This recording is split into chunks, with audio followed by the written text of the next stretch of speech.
Hey guys, welcome back to Resistance Chicks. We are your hosts, Leah and Michelle. I'm so sorry that we are fashionably or unfashionably Whatever tardy. that means nowadays. Today, I don't know if you can see, these are bags under my eyes. I woke up with those.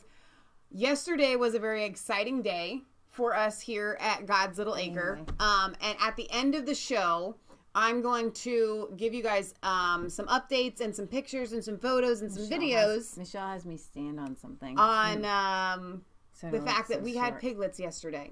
But I want to get right into the news, so we're not going to do that right now. But if you want to stay till the end of the show, before we sing, we will go over some piglet pictures and videos for you guys and tell you a story. So yeah, the first thing that I wanted to cover today was the van plowing in Münster, Germany. How is that a thing? Like, is that when you put a plow on the front of the van and the vans plow the snow away? This madman again uses a car to plow through a crowd of people. And I just want to interject here. Whether it's terrorism or not, I'm hearing a lot from everyone around the world that the United States, we need to get rid of our guns because of all these, because guns kill people. They do. Cars kill like 40 some odd thousand people in America every year. And that's just by accident. That's not even people specifically. Injure 2 million. Wow. And this guy who obviously had mental problems, they have not released his ethnicity, his religion. They are saying unequivocally right now that he has no ties to terror. Terror. I am not 100% convinced because they're still searching for the motive. So here's what I want to do.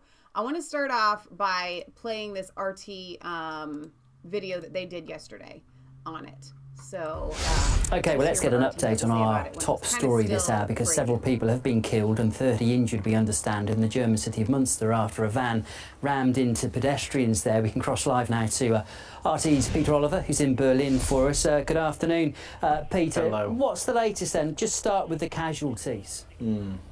Well, we're being updated pretty much through local media. There's no official number that have been killed. Police have confirmed, though, that there have been fatalities.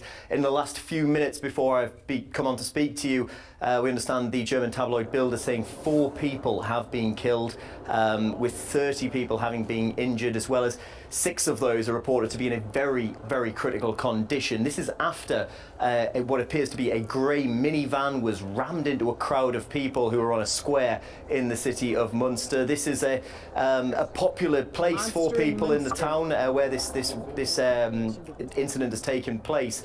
It's coming to the end of the Easter holidays here. A lot of people would have been there out in the sunshine enjoying a coffee or drink. There's something to eat there. What we're hearing from the police so far is that they aren't looking for anybody else. The driver of this vehicle has taken their own life at the scene, has been reported. Police saying that they are regarding the situation there as contained. From what we've seen, the whole city, the whole centre of Münster is on a complete lockdown. Police have said that there is no, at this time there is no motive for what caused this person to drive into that crowd in the town centre there, in the city centre of Münster.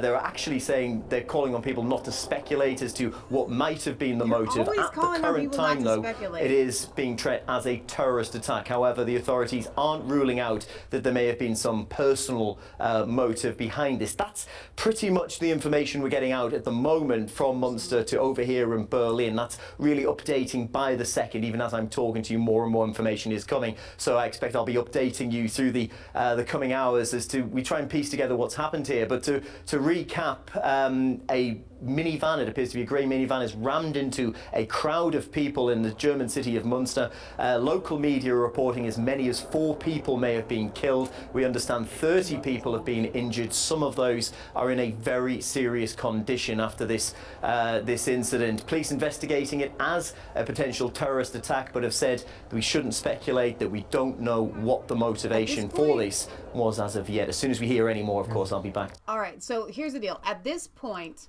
my thinking is when a car rams into a crowd of people, you are a terrorist until proven innocent.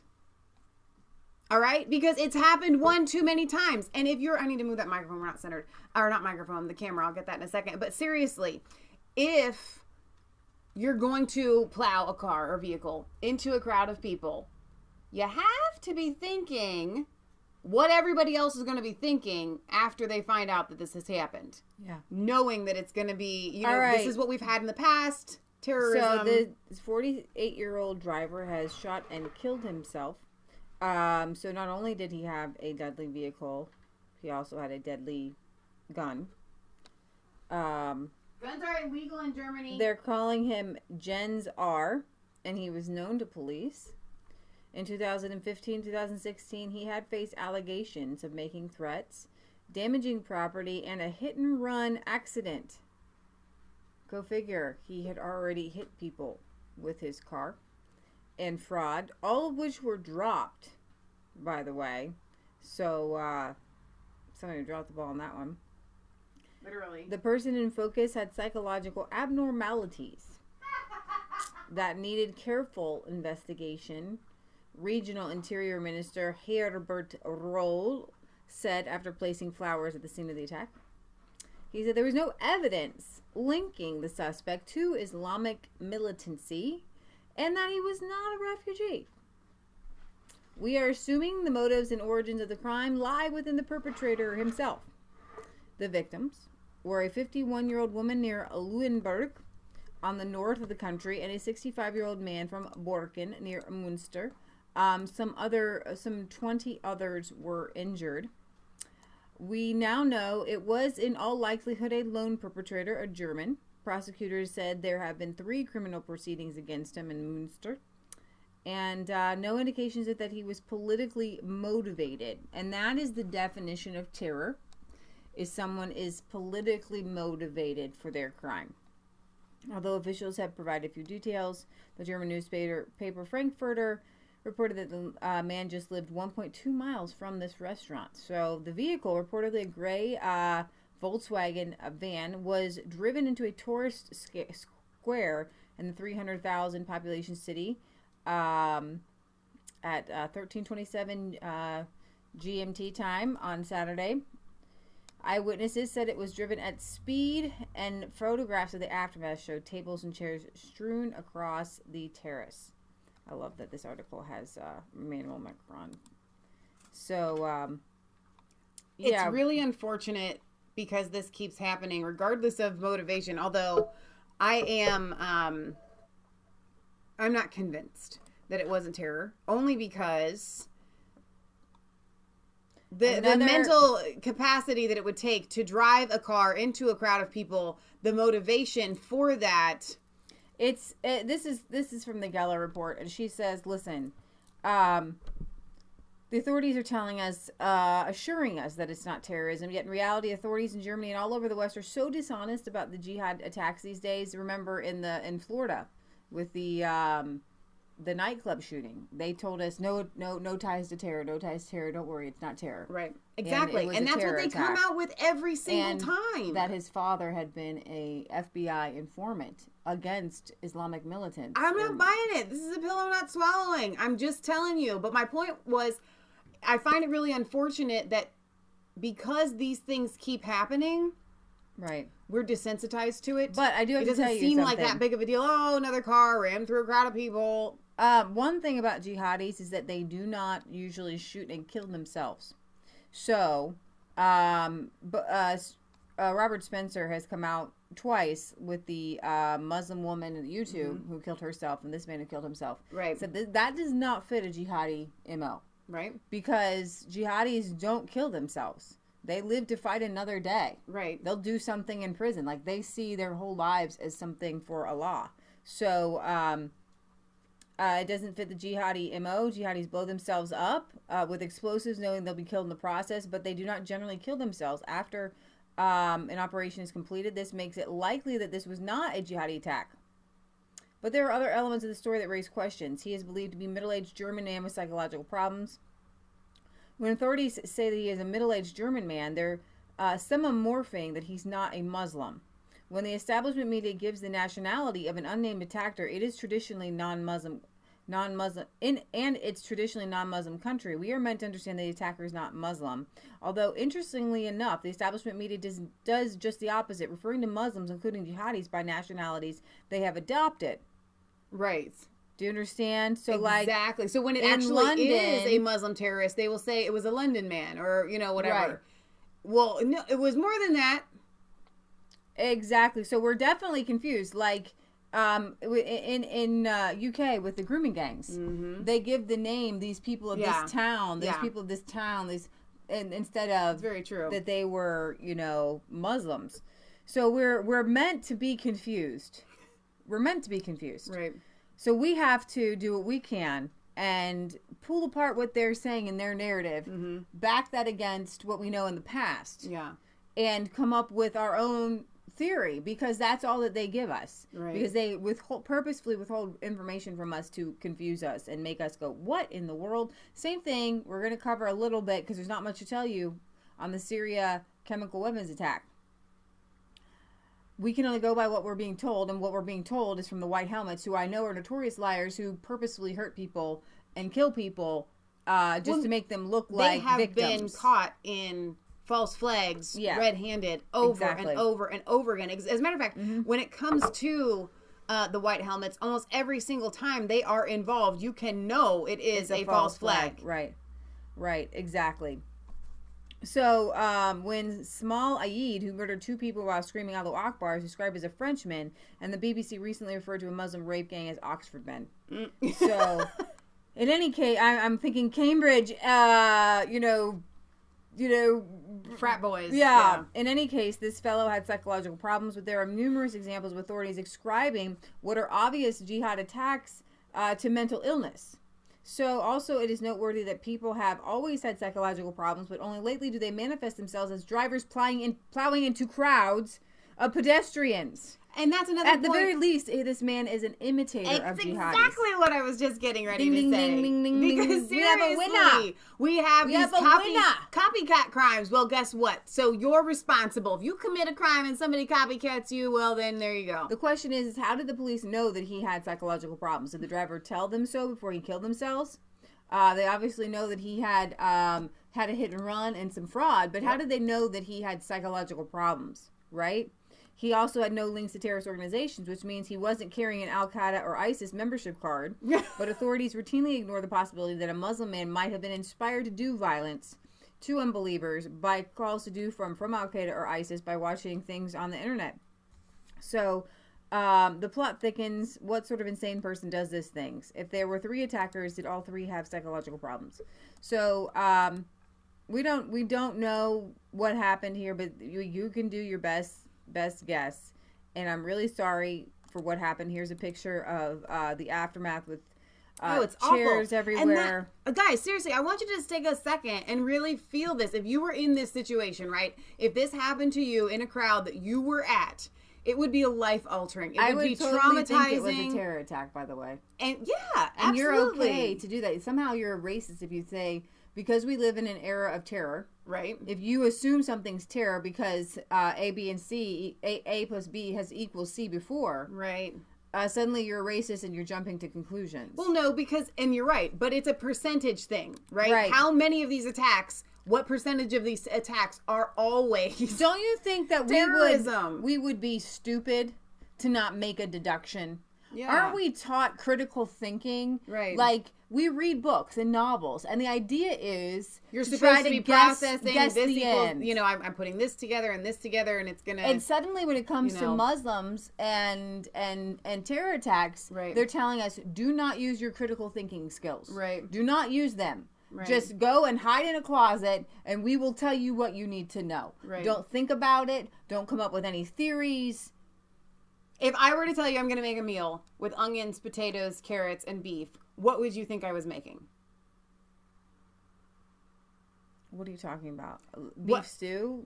A pot roast? Exactly. I'm just saying, when you have all of these ingredients that are the same every single time, you know what? You could have made beef stew. I was thinking pot roast. it may not be terrorism. Beef okay? stew and pot roast are kind of the same. Well, yeah, but I didn't say like other things that you put in beef stew. All My right. point is, when you hear the same ingredients, most of the time, at least in our house, we're making pot roast. So it's most of the time terrorism. Listen to this. Peter Sweden says yesterday was the anniversary of the Stockholm terror attack in Sweden, in which a truck was used to plow down people. Today, a truck was used to plow down people in Germany. Why is that? That has to be a thing. Why can't we put the two and two together? Because it was the 1 year anniversary of plowing through people in Sweden. We have reached the point in our day and age where everything is coincidental and nothing is by design and nothing has a purpose behind it. It's all smoke and mirrors. You know, do not pay attention. Once the man behind the curtain has been exposed, the MSNBC is still cranking the thing like the Wizard of Oz, looking at you going, pay no attention to the man behind the curtain. Like, we're going to just believe the big talking head up in smoke. That's what they're still trying to peddle, even though we can see blatantly that it's all a house of cards. So while we're in Germany, this is really another article that I wanted to bring you guys. German police actually stopped a half marathon attack plan. Wow. They said that German police have foiled an alleged plot to attack today's half marathon. So, okay, we had a truck attack yesterday, and then there was a foiled attack today. Why is it that we can't even put those two together? Right? They had 6 men were arrested over plans to carry out a violent crime. This makes perfect sense to see two back to back. Die Welt newspaper says 1 man detained planned to mount a deadly knife attack on participants and spectators. The newspaper reports the men have suspected links to a Tunisian man who killed 12 people in the city and in a December 2016 truck attack. These people, you guys, okay, so you guys, we had to string this together because we ain't stupid. Like, okay, there's a really great movie I want you guys to watch. It's really clean. Murder on the Orient Express. Yeah, it was brand new. I think you'll enjoy it. But during the movie, you are supposed to be deducting what's going on, right? Yeah, it was And enjoyable. I had seen the old one, but I forgot the ending, so it was really cool to be like, hang on though. I think we figured it out within the last 30 minutes. You kind of yep, I know where this. But is it was going. cool. It was cool, definitely cool. But anyways, here's the thing: we have to be able to put 2 and 2 together, right? So these people are connected to a guy who used a truck to attack people in December 2016. But they have no affiliation with the guy with the truck attack yesterday. No. But if we're writing a novel and we don't try to put those 2 and 2 together, then we're stupid. We're darned if we do, we're darned if we don't. Exactly. You know, here's the thing. The globalists are laughing at you when you don't get it. So it's better for them to be angry at you and call you out and call you racist and stuff that than for them to laugh at you for just going along with them. Right. Enis Amri was shot dead in Milan days later after a Europe-wide manhunt. He had pledged allegiance to the Islamic State group. Sunday's police statement said that several addresses were searched along with 2 vehicles. The detained were ages 18 to 21. So we're seeing the only thing, the outlier here is this guy was 48 yesterday. And these jihadi guys are all young. Mm-hmm. They're all young. The older guys just start grooming gangs. And then we don't have any more information. They declined to give any more information, and they're still making an assessment. But it was probably a close call. More than 30,000 people were going to be running there today. So there you have it. Yeah. I have to tell you guys, I smell a rat here. I just do. I know that maybe it doesn't all line up and it doesn't link, but if you're going to commit an attack, most of the time people are doing these things. This is, psychological study 101. They're doing it for notoriety, especially if they kill themselves. They want to go out in flames. They want their name to be in the limelight, whatever. This is what they do. So imagine. Oh, by the way, I need to sorry. German officials at the time of this writing, this is from today, Town Hall, have concerns about explosives that might have been rigged in the van, as well as at his residence. So if the explosives didn't go off, maybe he knew he was going to... He might have wanted to blow himself up. Right. At that point, is he a jihadi? So weird. My point is the dates. If you're going to do something, for the notoriety, you're going to try to find some sort of significance in the day in which you do it. Right. So you have to look at, we're getting to the point almost, though, that every single day is going to be one of those days where anybody could commit a terror attack on any day, and it would have a significance of the day before because they are happening in that kind of frequency. Right. But still, I believe that it's not just a coincidence that this had happened on the anniversary of another car plowing into people attack. Yeah, so again, my mind goes exactly where this town hall article goes when we're talking about the anti-gun debaters out there. Yeah. So let's say it's not terror. Let's say that somebody wanted to do what Nicholas Cruz did and just go kill a bunch of innocent people. Yeah. You can do that with a truck. You can plow over people and kill people. But like I said, we could just ban cars. Right. That would be Dude, if we're easier. banning guns, we're banning cars. For sure. That's bottom line. Yep. We're doing both. Yep. Okay. All right. So we can move on here. I just when it comes to Syria, I'm frustrated because Donald Trump has tweeted out for sure this is his tweet called Assad, quote, animal Assad. right. Now, I am not, there's no love lost here. I don't think that Assad is a saint by any stretch of the imagination. He very well could. Syria is unstable. It used to not be, though. It's a country that doesn't have as the head of its state an Islamic hardliner. Which is a big deal. When you're comparing Middle Eastern countries. Exactly. So there's a lot of infighting between. It's a Muslim fight, you guys. In Syria, it's a Muslim fight amongst Muslims. What we're looking at here is kind of, again, almost a 1-year anniversary, and I don't even remember the date when all of this kind of went down last year. We are looking at a 1-year anniversary It just feels close in my mind. Yeah, what are the odds that there was a chemical attack, I believe, last April, and now we have got another one? So we covered that. It was one of the bigger stories. I think the chemical attack was in March, and Donald Trump responded. And that we covered as Resistance Chicks. For those of you that don't know, we started Resistance Chicks last January, like January 2017. And this was one of our bigger stories that we covered. And we delved into, and we had already delved into, thanks to you and your research, the Bana Alabed hoax. Yeah, and false story. Drop that video in there because it went... It's so insane. The white helmets and the anti-Assad people. I want to explain something to you, and I don't have the videos up for you right now. Just go watch our other video on. We've got a couple videos on Syria. We've already done it, so we don't have to do it again. Right. But when we're bringing out the chemicals and the false flags in Syria, Julian Assange has tweeted us out directly and indirectly a few times. Because of Julian this video. Assange tweeted out this video. We did. Yeah, tweeted out our video. This video. Julian Assange retweeted it out. Is that not awesome? It is awesome. So anyways, here's the deal. They're wannabe actors. Right. Right? We have footage in a couple of our videos. We have a couple of videos. This is one, and then there's one on false flags and stuff like that. Right. So... the white helmets, they're like literally wannabe Hollywood people. Imagine the Kardashians. So I'm going to show you guys this really quickly. Finish your sentence. I'm just showing them. I'm going to drop this specific link in the thing. Imagine the Kardashians over in Syria, and they want to literally be famous. And so they practice. They have fake blood.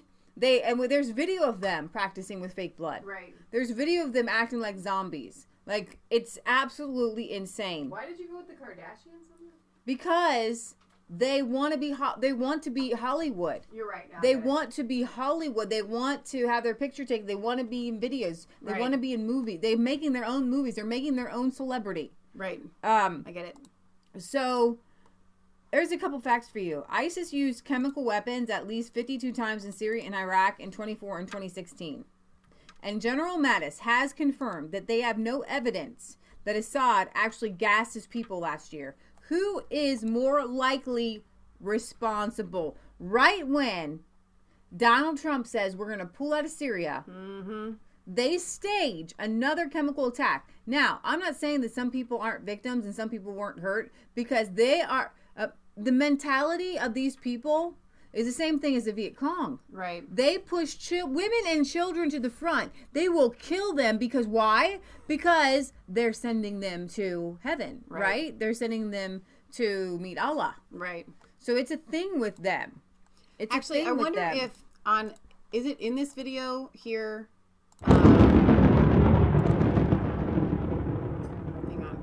No, not in that video. Hey guys, it is April 9th, 2017. It is still Palm Sunday. Totally reading from a script. Yeah. I think it is. Did you see her eyes go back on the last one? You can see it. She's like, and she says it like it's the last word that she knows. I love my home, and you were reading a sentence, and I love Syria.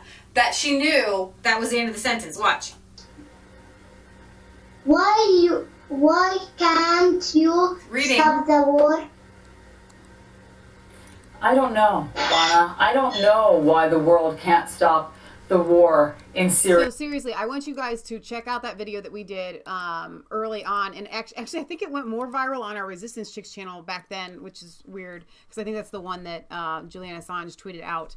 But regardless, it doesn't matter. The content is the same, but they've utilized this young girl, the Syrian girl. She has her own Twitter page. She's constantly tweeting out all of this stuff, and it's not her, it's her mother. Right. That's and it's doing not even this. her mother, it's the... Exactly. And it's all linked to these blaming Syria, blaming Assad. The plan was to overthrow 5 countries in 5 years or something like that. Isn't that right? Mm-hmm. And Syria was one of them. Now, they haven't been able to do it. And it's kind of like this itch that they have to scratch. And they're not going to give up. And they will stop at nothing. Okay? We have footage of talking to local Syrians. And they're like, we used to celebrate. You know, the Muslims celebrated Christian holidays. The Christians celebrated the Muslim holidays. And it was a community. And so Syria wasn't always, obviously, the way that it is right now. The Syrians were happy. So Russia kept asking, you know, can we really investigate this? 7 countries in 7 years. Thank you, No, it's 5 countries in 7 countries in 5 years. 5 countries in 7 years. That's what I said. It's not 7. It's 5 and 7. That's what I said. Okay. Doesn't matter. The point is, there's an agenda. Syria's on it, and it hasn't happened yet, and that's why they're going to stop at nothing to make it happen. So what you have here is a full-on false flag going, oh, geez. I don't know what to do or to say. We're in front of an unlimited criminal mind of Assad. Duma, which has over 100,000 civilians being attacked many times by chemical weapons today, 40 killed and 500 infected at least. Let their voice be their voice and shake the world. All right. We don't have any proof of this. They put kids up to the front. They will actually take pro-Assad people and harm them. They are really good at makeup, you guys. Really good at makeup. So this, as far as false flags, when we're talking about did this really happen? Right. I'm not saying this really happened yet. No way. No. We know that Parkland happened. There's a lot of things we do know that happened. The thing about this is there's not a lot of evidence that comes out of these situations, which is why we have to be suspect. Okay, so when it comes to like Parkland, massive amount of evidence. We know the families. We can hear from the parents, things like that. But when it comes to these, we don't have the information. Now the U.S. has called on Russia to end its support for the Syrian regime after at least 7 people were killed in an alleged chemical attack. The State Department in Washington said it was closely following the disturbing reports from the city of Duma. Who is reporting there? Here's the thing. 7 countries, 5 years. That's the official. It's 5 and 7. Something like that. Y'all get it.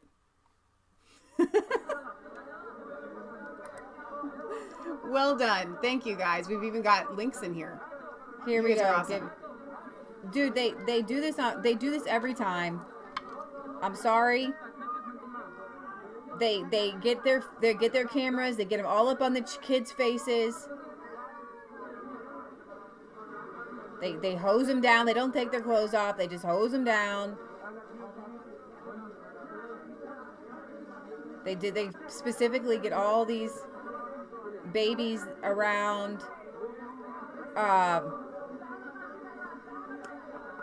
I gotta tell you guys, to me, this looks fake.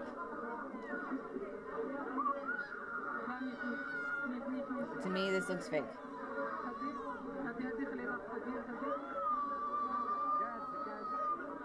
They do this on purpose. They get the cameras in there. They want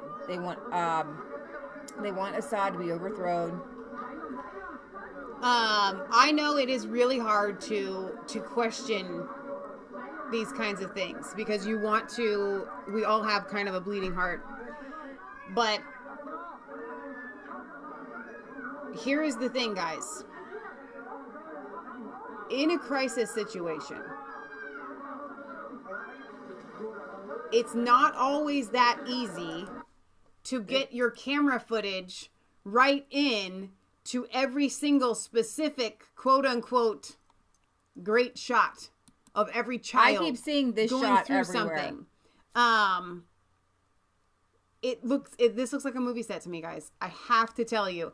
And Devonna pointed out, and we covered this when we covered the Syrian girl footage, they're not wearing gloves. It's so stupid. You guys, so I don't believe this. I do not. You guys can draw your own conclusions. The Resistance Chicks official position is that we do not believe it. Here we're leaving Syria. Let others handle it. And this huge chemical attack. Where are the independent media? Where are the independent doctors? No, they don't exist. Here's the thing, guys. Donald Trump says, I'm going to pull out of Syria. So Assad goes, wait a minute. We don't want you to pull out of Syria. We want you to say, let me do a chemical attack on my own people. Because that makes total sense. This is so stupid. And it's all the liberals. It's all the hill bots. It's everybody who hates Donald Trump who's saying, and Donald Trump is working like Donald. Come on, he'll come around, but we have to tell him, just like we did last year. There is an enemy out there. They are harming people. They're lying out their wazoo, man. They are definitely lying out their wazoo. It was interesting because on our Facebook Live, so mad. Holly joined and she said, I'm trying to catch up on the subject. Weirdo progressive fan in the house. Did I say progresso? Progressive. Progressive is a sauce. Progressive fan. We have a lot of Bernie Sanders supporters because of our coverage on the because they are anti-war, they're anti-interventionist, and this is how we get together. This is where our minds meld. Because liberty-minded people, our founding fathers did not believe in interventionist wars. They did not believe in using our tax dollars to go mess up other people's lives. And they obviously wouldn't use our own tax dollars and troops to go get oil. Right. And for gas lines and things like that. So I want to introduce another comment here from Facebook because I really respect Sharon and her comments. She often leaves really good ones. But Sharon, I want to speak directly to your comment here. She says, I believe Assad did it like he has several times in the past. I won't believe liars and murderers standing up for a liar and a murderer. The ones that were there in it, suffering in it, know and filmed it. They know the routine and documented it. Evil people are protecting Assad. Deception. Other agendas are mixed in this maneuver. You're right about the other agendas being mixed in this maneuver. That is 100% correct. What you need to understand is that you can't just go by the evil people kind of thing, because there are far more evil people wanting to take out Assad and wanting to do the regime change than there are evil people protecting him in this situation. Okay? And it does not make any sense. Assad is a very, very intelligent man. We have listened to a lot of footage from this guy. Okay, he's very smart. Here's the thing. If Donald Trump's pulling out, he is not going to commit a chemical attack. And we have talked about this. So that the United States stays. We've talked about this over and over again. No way.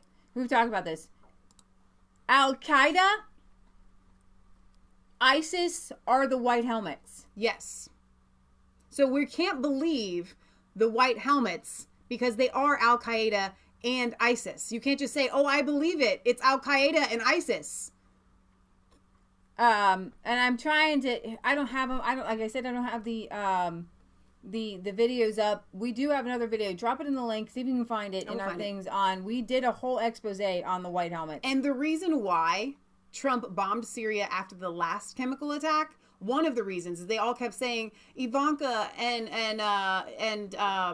everybody had this bleeding heart, and he was listening to his daughter's outcry. Okay, first of all, you don't ever listen to women. Second of all, you don't ever listen to women who are married to globalist husbands funded by George Soros.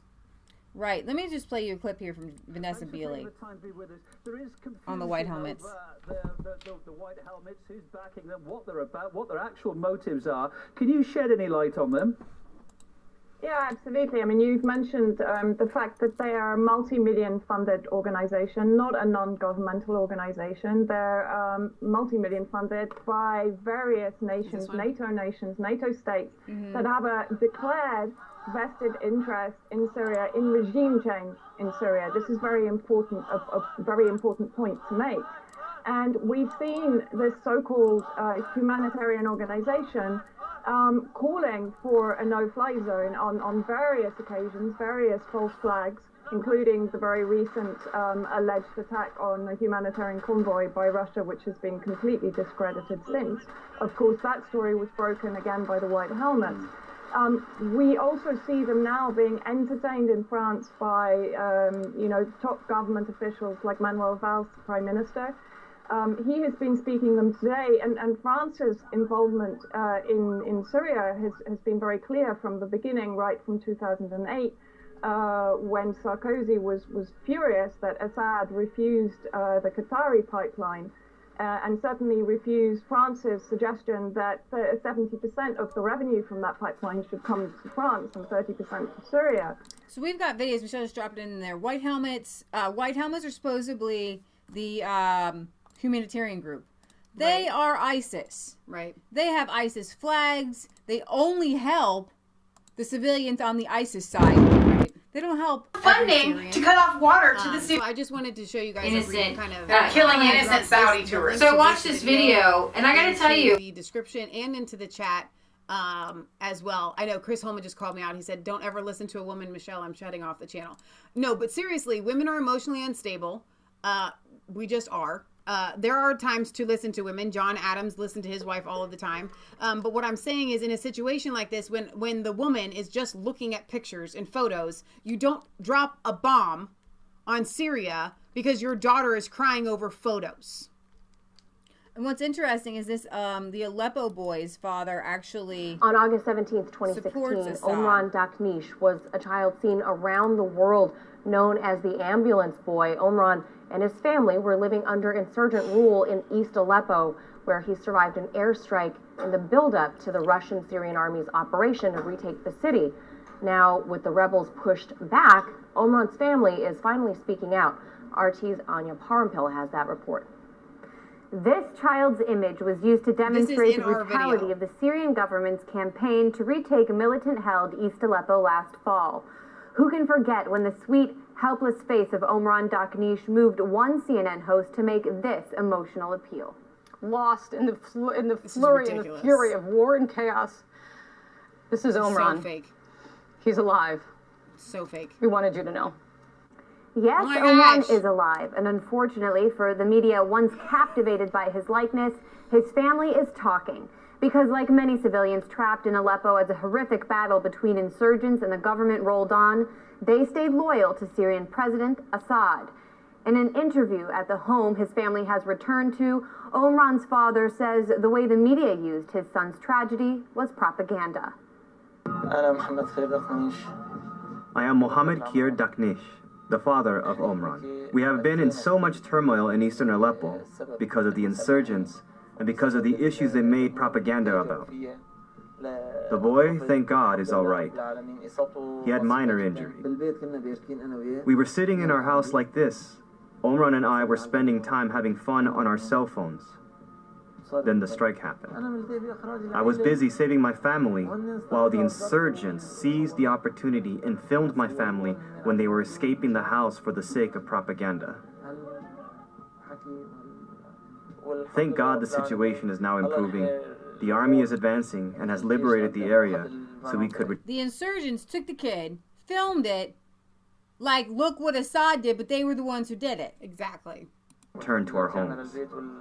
You might think this perspective, Omran's father speaking for himself, would cause some reflection in the media. But somehow, reporters like the one we watched earlier have stayed silent, apparently now uninterested in this Syrian voice. Other outlets like the New York Times have characterized recent interviews by the family as part of a calculated public relations campaign by the Syrian government. Right. In our other thing, in our video, there's a guy who's a white helmet, and he's seen in a bunch of different videos. Mm-hmm. And then he's also seen... Same guy. Chopping the head off of a 12-year-old boy. Same guy. Oh, but he's a humanitarian. When his father talks on camera, it's, quote, not clear if he spoke freely, according to the Washington Post. But there is absolutely no way using his image to promote an anti-government narrative could have been part of a... So what Michelle was saying is we played some Tulsi Gabbard videos where she went to Syria and talked to people. Mm-hmm. And they said, before this insurgent rise to overthrow Assad, we were peaceful. We were almost a democratic... no, I'm not going to go that far. They had Christians, they had Muslims, Muslims would celebrate Christian holidays, Christians would help celebrate Muslim holidays. Right. They had a multicultural society as well as you can have in a Muslim country, right? Muslim majority country. They had more freedom to go about. You didn't have to wear the head veil. You didn't have to. This was not an Islamic led. Assad is part of a non-fundamental Muslim sect. It's a minority. And so our government is well known. Our CIA wants militant Islamic heads of state. Exactly. Not happy with an Assad regime. Now I'm just saying his dad, horrible dictator, war with Israel. This is not cut and dry. This is not white and black and white, okay? This is not good guy, bad guy. Exactly. This is bad guy, badder guy. Right? Bad guy, badder guy. And here's the thing. Even like in Saudi Arabia, we see the prince coming out saying, hey, before 1979, our women, they drove cars, they didn't have to wear the veil, they did all these things. And so you have one guy in Saudi Arabia whose dad is a horrible Islamic extremist. Yeah. And he's coming out. So you have Assad, and I do believe he is less evil than his father. Okay? Less evil. There's a ladder of evil. Okay? And so when we go in there and we become the arm of those who are even worse, it's like Hitler versus Stalin, right? Who do you pick? You know what you pick? You pick pulling out. And that's the point. Donald Trump was getting ready to pull out of Assyria. Assad. You said Assyria. Did I say Syria? You said pull out of Syria. Assad conveniently attacks his own people with chemicals so that Trump doesn't pull out of Syria, which makes zero sense whatsoever. Because somehow the United States has to stay when it becomes some sort of political mass media. I didn't know my sleeve wasn't buttoned here. Thing. Okay, so now that everybody knows about it, well, of course the United States has to stay and help because these poor innocent people are being attacked with chemicals. Well, you know what? The United States doesn't go into every area where people are being tortured and where people are being killed. It's just, we don't have to. It's not our job, and we should see. Not. Here's the thing. All I know, we do deduction here, right? So I know for a fact that Hillary Clinton had it all set up to go into Syria and overthrow Assad. Right. So I know that that's not the right thing to do. Exactly. All right. I'm going to read to you this RT article. Reports of the alleged gas attack in Syria town of Douma are fake news aimed at justifying potential strikes against Syria, Moscow said. It warned of dire consequences in the event of any military interference. The Russian Foreign Ministry denounced the latest reports about a chemical attack that allegedly affected dozens of civilians in the militant-controlled town of Douma. Here's the thing. This whole world was bent on going to war with Russia and Syria. Because Russia's in Syria helping Assad. And for reasons that Russia needs, like gas lines, okay? I understand. I get it. Not awesome things. Right. So, but here's the thing. Everyone on the left and everyone in the liberal media has painted Russia as this big bad guy who came in somehow and got Donald Trump elected.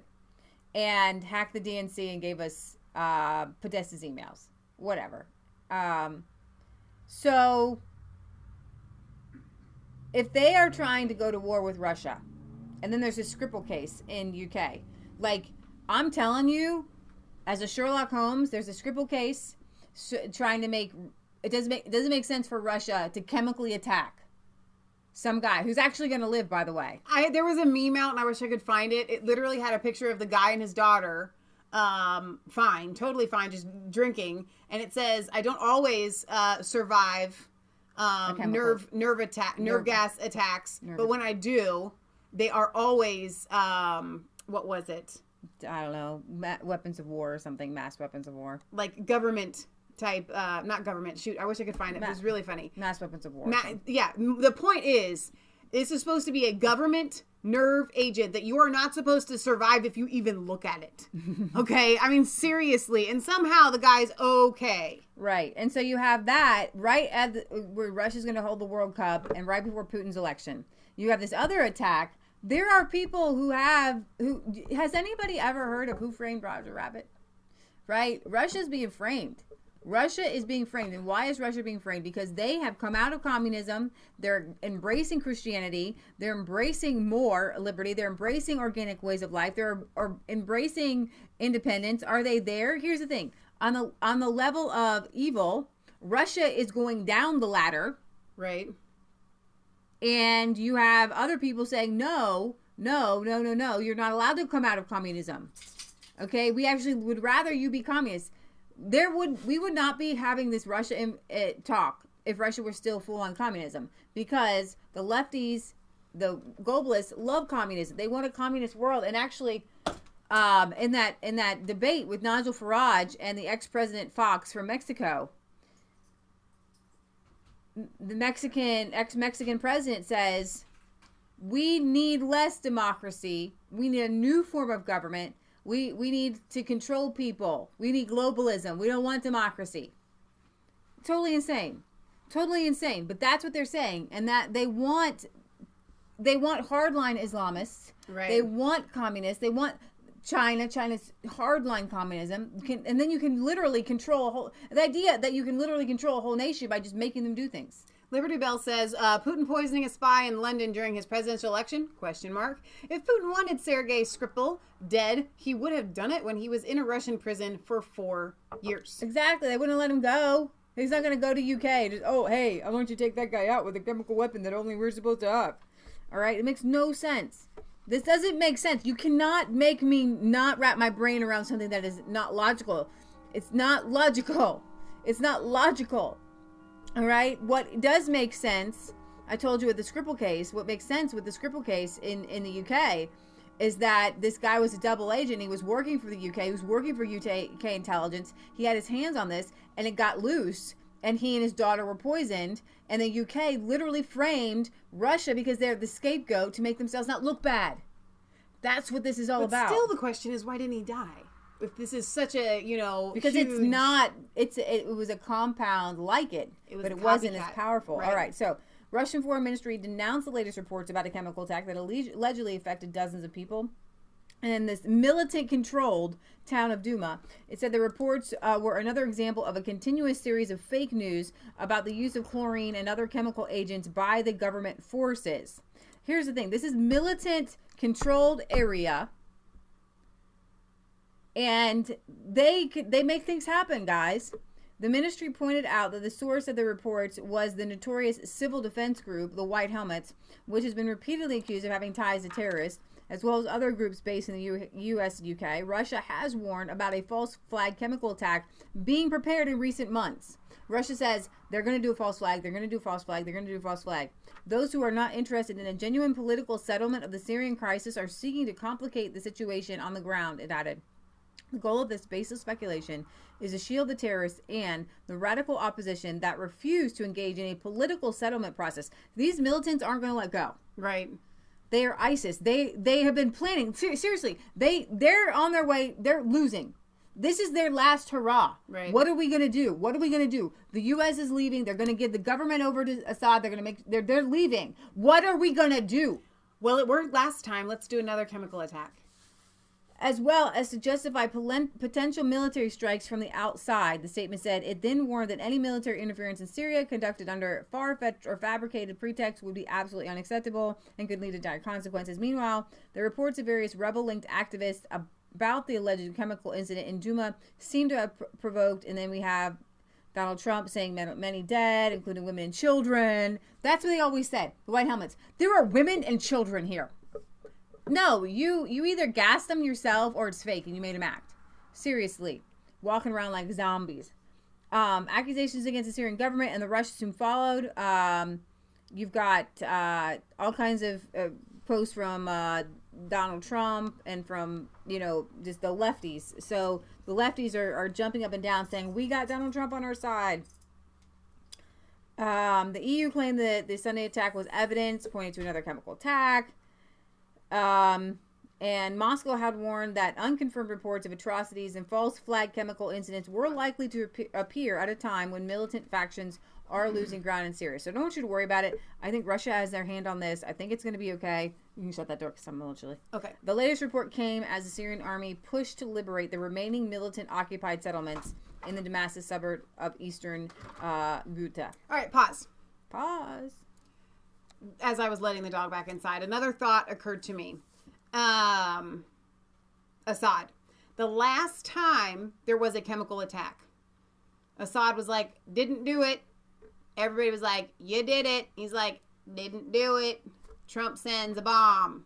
Brian Williams. Oh, it was such a beautiful sight to watch the bombs going. Okay, Brian. Right. Is Brian Williams saying that bombing was beautiful? So Assad gets blamed for this chemical attack. So Assad wants Trump out of Syria. Trump says, I'm leaving Syria. Assad knows that anytime there's a chemical attack now, it's going to be blamed on him. Everybody's going to go, it was Assad. So then he commits another chemical attack so that everybody can go, you did it again. And he can go, nope, didn't do it. And now we can bomb you again. And he can go, no. I mean, come on, you guys. He would have to literally be more dense in the head than Kim Jong-un. You know what I'm saying? To do that. It literally does not make any sense. He could do anything besides, I mean, there are lots of things that you can do to hurt people besides chemical gas attacks. Yeah. You know what I'm saying? There's lots of different ways. If I was Assad and I really had done it before and I knew people were going to blame me this time and for some reason I just wanted to do another civilians chemical attack, I would find another way to harm these people. You guys, he's not that stupid. Stop saying that he is, because he's not. You can be an evil person and a bad guy and not stupid. And he's not stupid. So anybody that's swallowing this pill may, and I'll leave that sentence unsaid, unfinished. Right. Here's the thing, get this. 45,000 children returned to school in East Syria after Assad retakes the territory from jihadists. Now, Syria is definitely an interesting place because what you have are, you have the militants who are supposedly fighting Assad and ISIS, but they're fighting together, by the way. And so when Assad comes back, the country goes back to like level.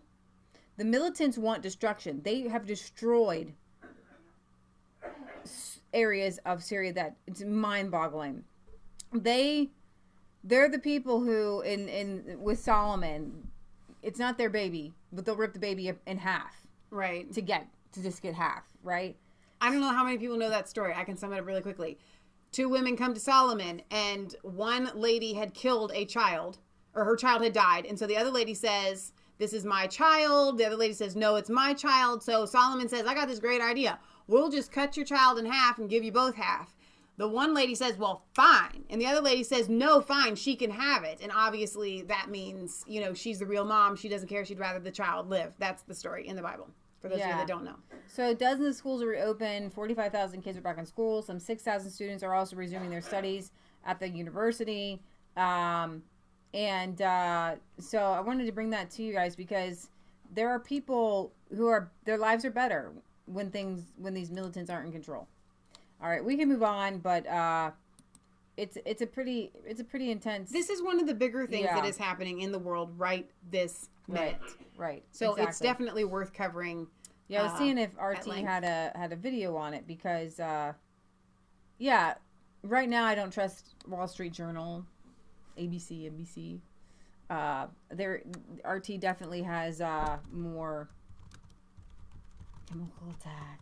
Yeah, so you can take some comments. You don't spell Syria right there. Oh, I didn't, did I? So Salvatore says, I'm going to say one thing. Rothschilds have control of Syria. They are in charge of the white hats. Wake up, people. The white hats. I think you mean the white helmets, but yeah, absolutely. The Rothschilds have control of a lot of things in this world. And so when we look at these false flags, we can definitely peg it back to the bankers. Otto was saying that earlier in the chat as well. So welcome back, Otto. We haven't seen you in a while, buddy. Let's see. So we have, I think this is a Polish viewer, and I love our Polish people, and they have every reason in the world to hate Russia. Mm-hmm. So I'm behind them in that, just because they do, and we aren't Russia, or excuse me, we aren't Poland, and Russia hasn't done the things to us that they have to Poland. But he says, Jacob says, Russia has very strong influence in the Middle East from the times of the USSR, Egypt, Jordan, Syria, the 6-Day War. It says the BASS party founded by the USSR influenced Iraq, Palestine, Kuwait, and Sudan. So yeah, Russia is definitely not a saint. Yeah, no, and here's the thing. Russia, communists, bad. Bolshevik Revolution, bad. They're still brainwashed. Just a good half of the Russians are still brainwashed into communism in a way. But remember this. Remember this, you guys. The Bolshevik Revolution, the Bolsheviks were a very small minority in the government. And everybody else was so against violence that they just let them take over. Right. And then when they did, if you're not red, you're dead. Right. Okay, so remember this in Russia. People's great-grandparents were slaughtered because they were not communists. Right. Russia itself as a country, yes, as a people, the people aren't communists. They were killed. They were massacred just as much as then the Bolsheviks came and took over, Poland and other areas. They took over their people first. Right. They took over Russians first. This was not a democratic communistic movement. And to think that other new people would be born who aren't communists, to think that there are people who did fight internally against communism in their own country. Right. But if they didn't go along with it, they were shot. Right. They were killed. It was a bloody, bloody massacre. And they starved people to death. They starved people in the Ukraine. It was people at the top. It's always a few people at the top. So to say the Russians is ignorant at best. Right. Evil and horrid and sad. And not even caring about your fellow human being. China is having a huge great awakening with Christianity. To say that the Chinese people are communists is insane. They don't want to be communists. They don't want to have babies ripped from their womb. They don't want to be forced sterilized. They don't want to, the people, right. They went in, communists go in and they kill all the intellectuals. And all the intellectuals. Right. If you're smart, if you're not a peasant, they had to turn in people who could read, people who were smart, people who were intellectual, because then you could think, communism is not a good idea. Right. Right? So then they killed them and they starved them. They took their land. Right? But communism literally is crumbling in Russia. So what you need to do is... But you have some holdouts in the government. Sure. That still do commit atrocities, that are still evil. Right. And so that's how you see... It's kind of like... I remember about 5 or 6 years ago, this big hate for the United States. People have always hated the United States worldwide, but it became really strong when Obama was in office. People just, this hatred of, I just want to kill all Americans came out. And I thought, I don't understand that mindset of all Americans are evil. All Americans must die. It doesn't make any sense. And yet, we hear this kind of propaganda of all Russians are evil. All Chinese are evil. They all must die. They all are, We have to recognize that their people are controlled, right. like by the upper echelons as well. But But they are embracing Christianity. They're embracing Jesus Christ, and that we need to be encouraging that. Yeah. Why aren't you? Why aren't you everybody? Why isn't everybody sending missionaries to Russia? And Americans did. Yeah, they did. And Christianity is waking up. Yeah. Instead of like hating people, which is awful, send missionaries, send Jesus Christ instead of they're just going to be bad forever. Blah blah blah. I mean, in North Korea, people are sending they're sending Bibles. They're bottles of rice with things inside of them, USBs and stuff like that. Okay, So I'm going to move on to Hungary. Right.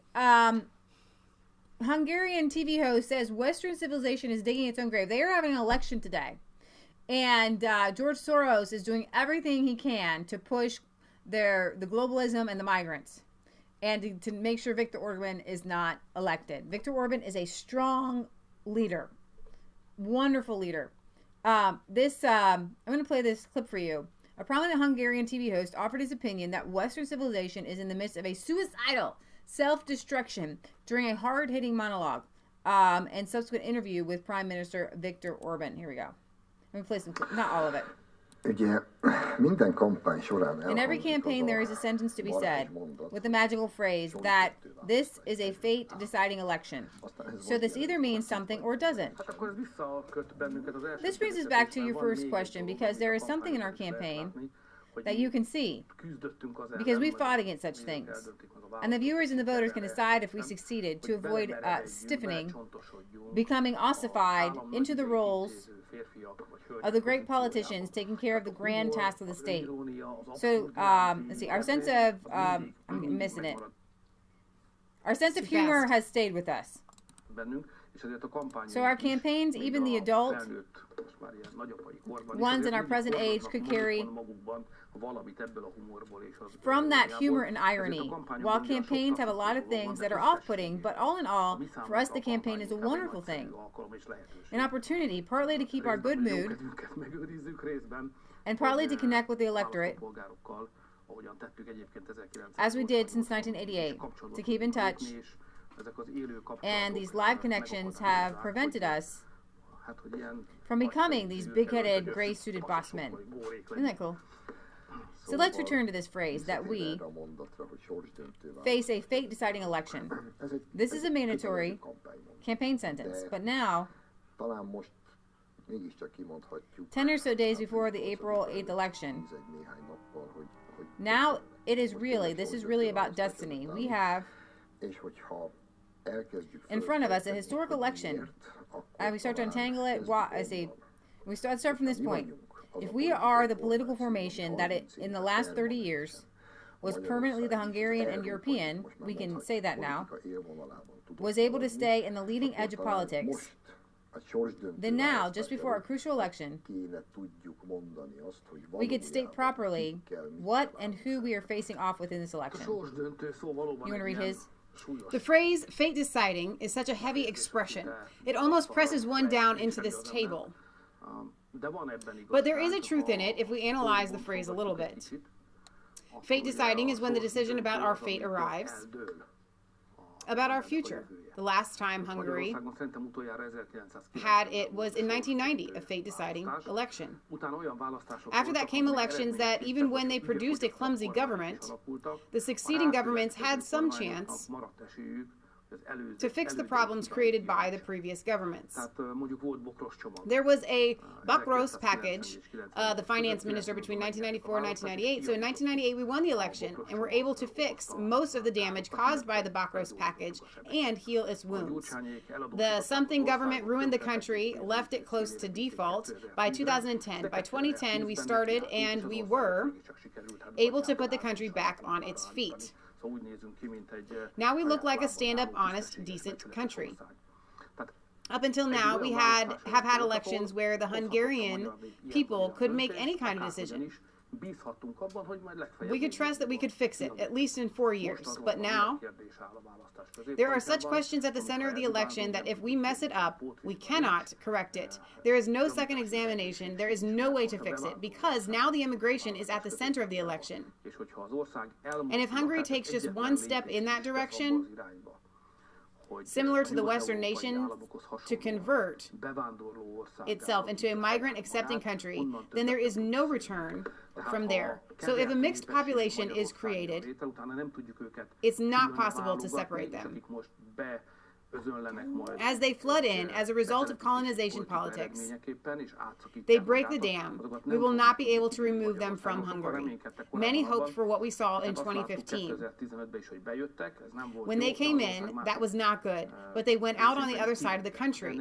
But this is over because the Austrians and the Germans have restored border controls.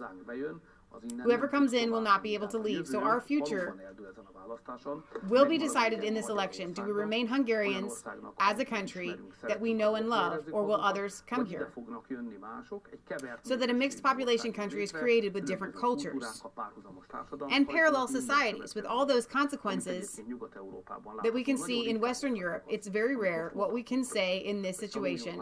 We can learn from the mistakes of others that the errors in judgment committed by Western nations who are richer and more developed than we are, we could avoid. It's a huge opportunity to learn from the mistakes of others. You want to read that one? Yeah. The opposition is always concerning that this is not an issue. This issue is a fake problem. This is only brought up to help the government cover up the real problems, to draw attention away from those real issues. And the opposition are the ones who are talking about the real issues. And the government is conducting a witch hunt against George Soros. And that has, okay, that's probably what he says. Because if we go back, what did he say there? Sorry. If we go back to the beginning of the migration crisis, when this issue became spectacularly visible all over Europe, they still said there is no such danger. There is no migration issue. There are no migrants. Even when at Keleti, Eastern train station, we could see what it all meant. They still stated that this is only a temporary issue. Then they said there is no correlation between terrorism and migration. No correlation between migration and the erosion of public safety.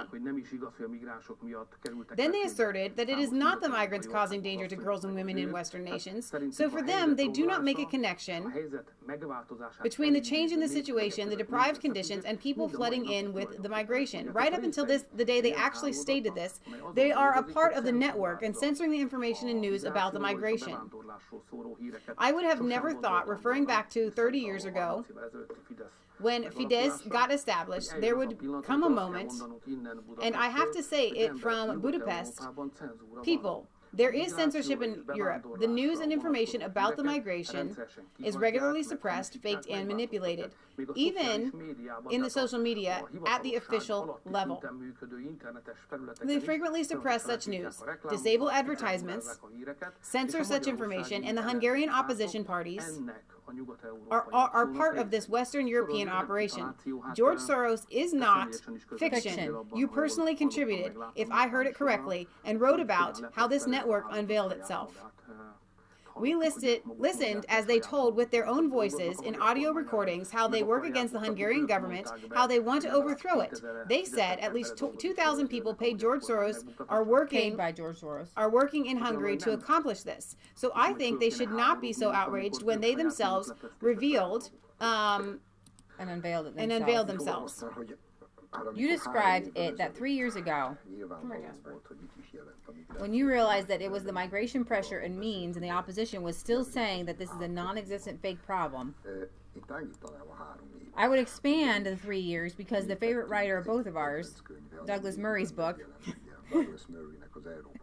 Douglas Murray, The Strange Death of Europe, I could offer it with a good heart to anybody to read, even as an intellectual dainty, if it is not a bad thing. Reading is good. Reading a good book is even better. Even if we talk about the first chapters of this book,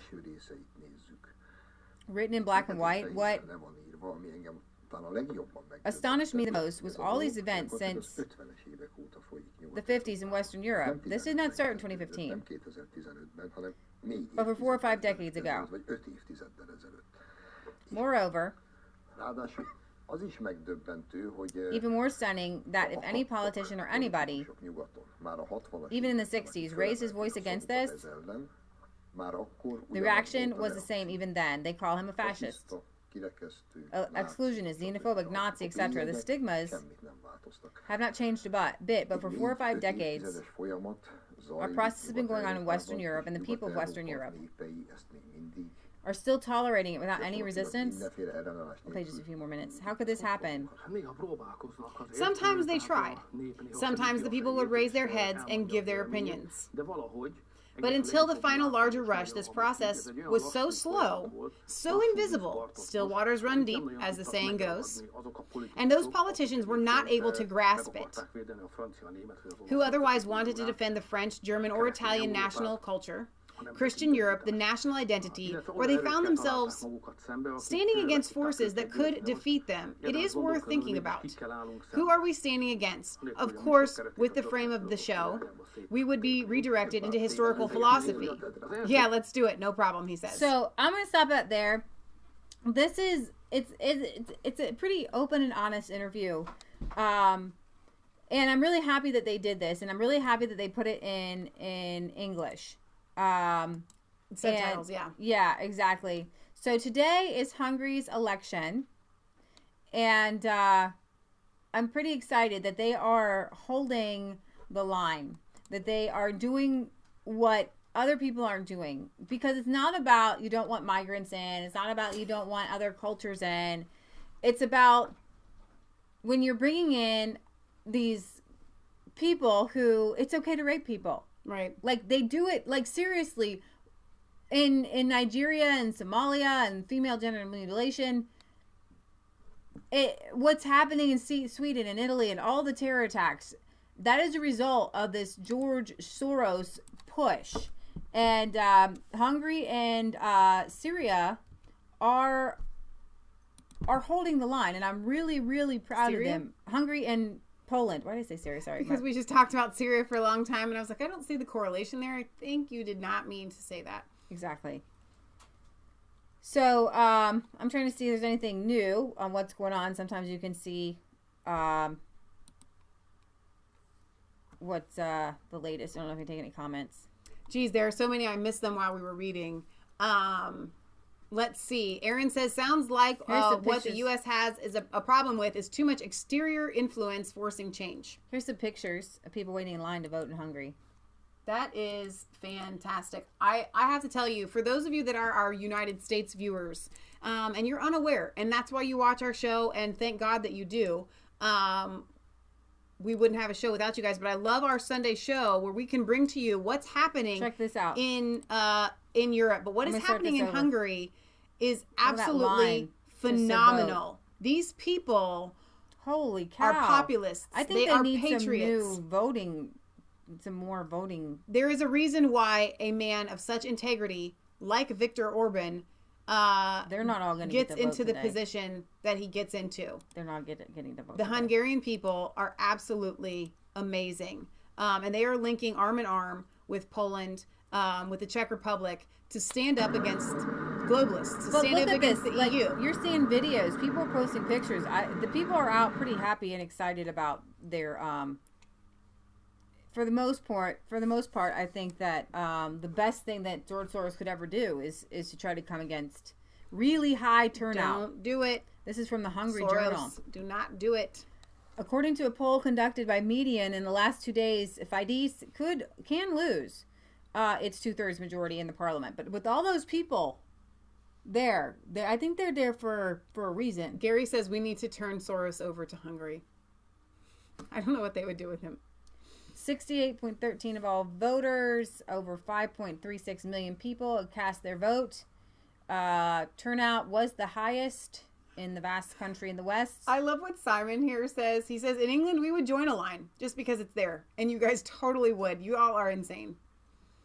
So while opposition politicians say the high turnout increases their chances to outseat the ruling Fidesz party, journalists and analysts are refrain from early guesses. And I would hope that I think that they're not going to be able to see that, but I'm pretty sure that Viktor Orban's going to hold out. I think you don't get rid of somebody like Viktor Orban. You just don't. The entire country loves him. Yeah. I love it. Yep.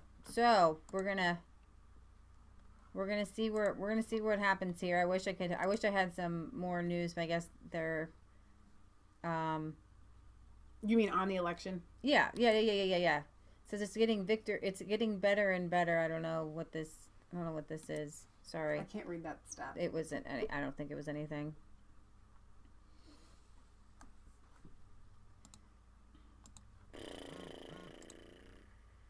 We'll see. I like what Benjamin here says on the Facebook Live. Says, no correlation between migration and terrorism? ? Yeah, and I have some swampland to sell you in Florida. That's funny. It's so true. That's absolutely true. Okay, so hang on while you're doing that, and I can just, this is our show, and one of our moderators, if you guys are not familiar with Sean and Tracy, they are some of our favorites from the UK, says, just letting you know, Commander and General. Lee is the general. I'm commander, which commander was supposed to be. And then anyway, Tracy and I won't be here next week. We are taking my mom out to see the Bay City Rollers. Oh. What are the Bay City Rollers? Well, that sounds like fun, whatever that is. Does sound like fun. I meant to bring you this video. So here we go. This is Nigel Farage talking about the rising murder rate in London. This was a surprise to us. London's murder rate is now surpassing the murder rate in New York City. Our next guest says London's mayor should spend less time criticising Mr. Trump and more time fighting crime in London. Nigel Farage is with us, Fox News contributor. Nigel, as I understand it, this is a lot of stabbings. We have guns in New York, knives in London, and the knives win out. I don't mean to be facetious here, but what the devil's going on?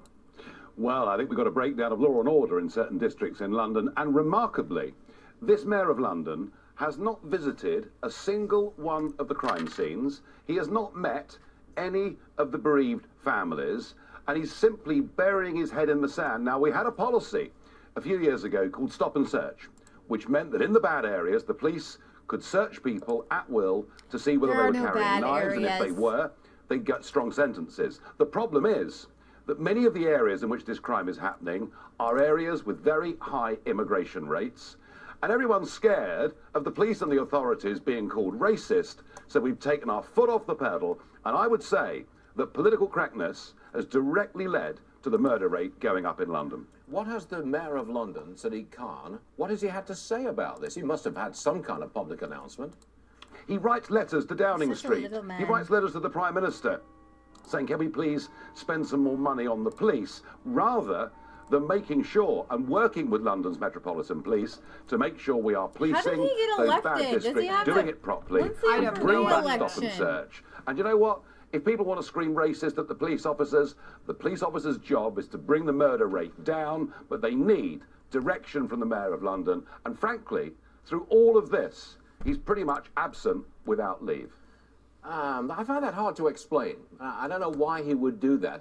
Generally speaking, the man is fairly popular in London. He was quite easily elected. Somebody put this up on do you think they will Facebook. bring back Stop and Search? Plays the fiddle while London burns. It's I like hope they do. It's a real painting. But there is, as I say, this fear that if you were to stop, if in an area like Tottenham, for example, in London, which is where the shootings and stabbings have been taking place, it's one of the worst parts of London. Now, it happens to be an area with a big black population, and if this imagery was put out by the left of police officers stopping black people on the streets, that's what they're scared of. They're scared of being criticised for being thought to be racist rather than dealing with the crime itself. So I do hope the mayor actually does his job. Okay. Nigel, one more for you. Yep. You and Mexico's former president, Vicente Fox, you're touring the United States, talking about nationalism and globalism. How are you? I mean, I imagine that Vicente Fox is well received in many parts of America, but how about you? Well, there are lots of students out there who seem to have far too many professors of a liberal disposition, very few professors of a conservative disposition, and you know something, sir? They've been told that Brexit and Trump, a return to nationalism, is somehow an awful, dangerous thing.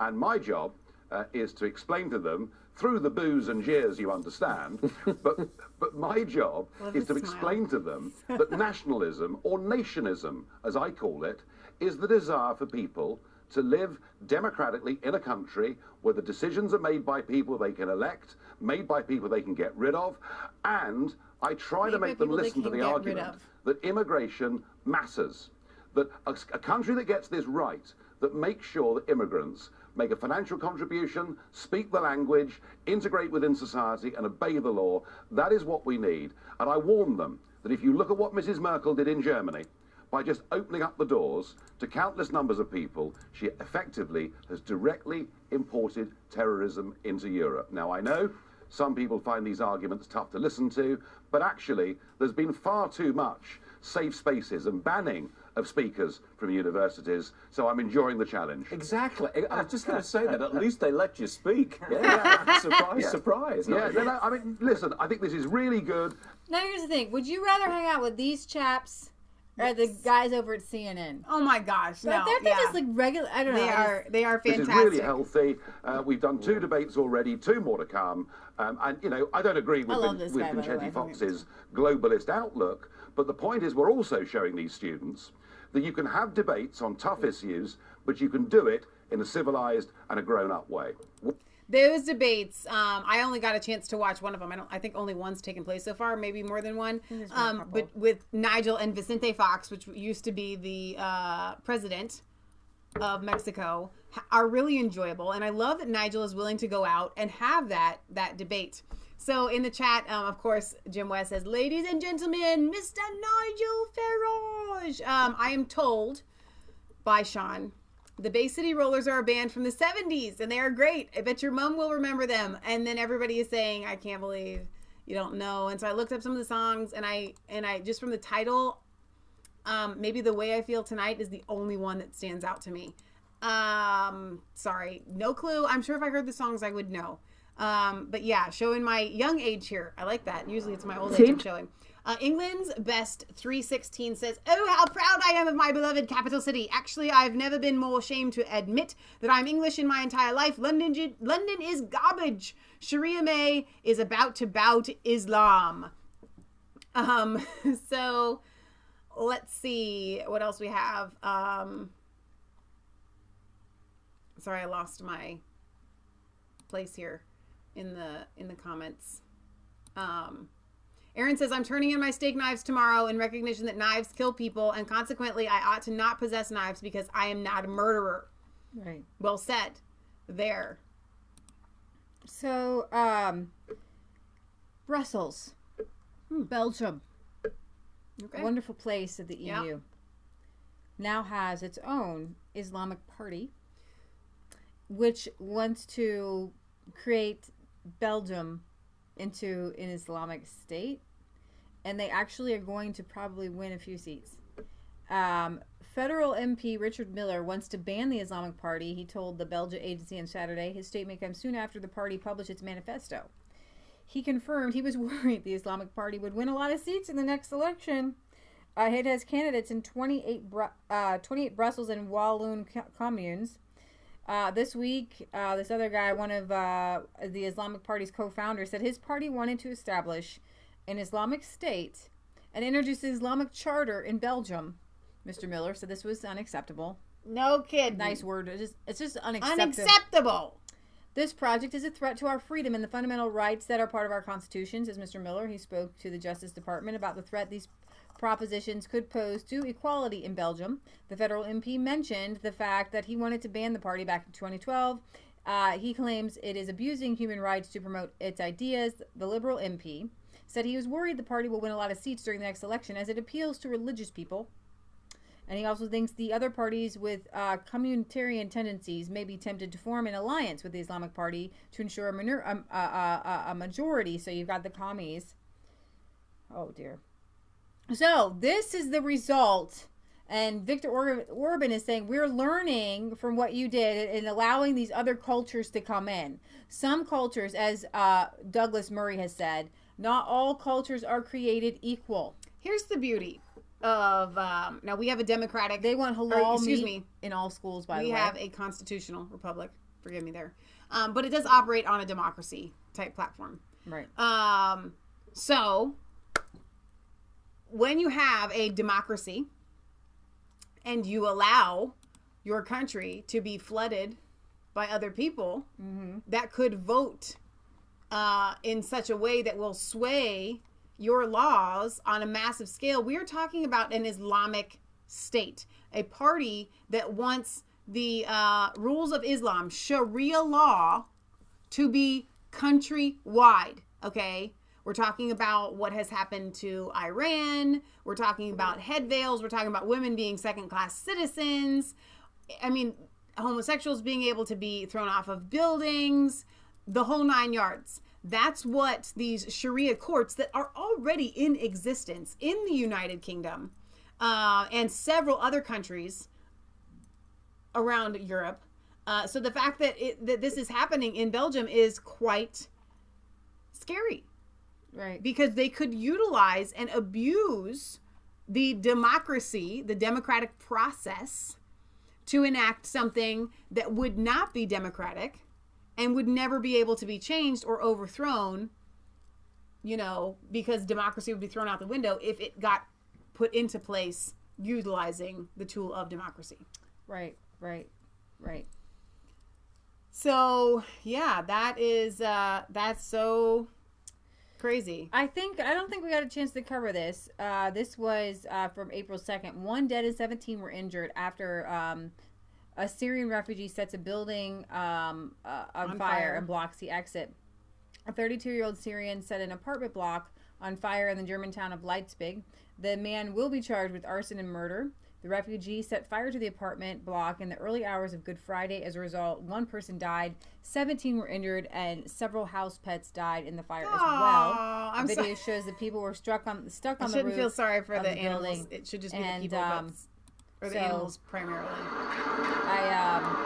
This was April 2nd. We didn't chance to cover European news last week. This was Good Friday. And so refugee set the...